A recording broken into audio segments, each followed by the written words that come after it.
So in this video, I'm going to be showing you 6 different ways to fix stringing in your 3D prints. Let's get straight into it. So the very first fix is you're going to want to dry your filament.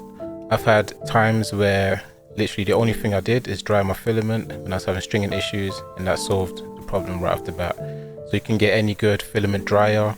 There's also some DIY methods using your 3D printer's bed and like something to cover it. Like you could even use a filament box to cover it.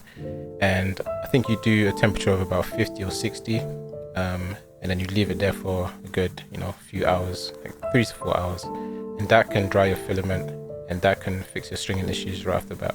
The second way to fix stringing in your 3D prints is simply to lower your print temperature. A lot of people are using PLA. You might be printing at 210, 220.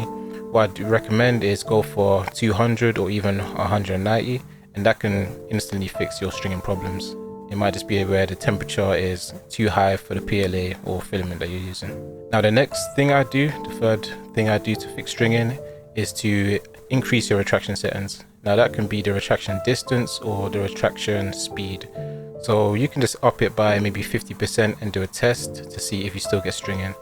And I do recommend using a retraction test, the little tower. We have one piece here, a flat bit, and then one piece here. And that's an easy way, like a real quick way to test your retraction to see whether it's actually working or not.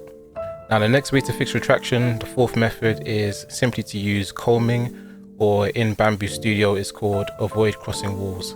So simply turning on this setting can help basically the travel movement of your nozzle, so it's not kind of crossing over and just going like where the actual 3D print wall is. So that can help with your stringing issues. Now the fifth fix for stringing is to clean your nozzle. If you've especially been printing high temperature filaments and then you move to something lower temperature, you might still have like some old kind of filaments still stuck in the nozzle. So what I do is increase the temperature of your nozzle to maybe 230, 240, or whatever the high temperature, like temperature was, the high temperature filament.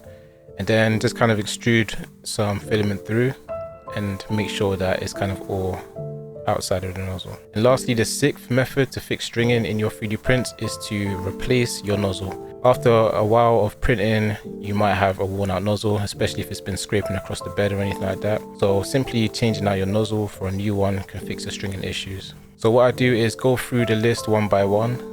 Usually the first 2 should solve the problem, drying your filament and lowering your print temperature. If not, then continue going through the list, and that should solve all your stringing problems in your 3D prints. And make sure to subscribe, comment below whatever method helped you, and yeah, thanks for watching.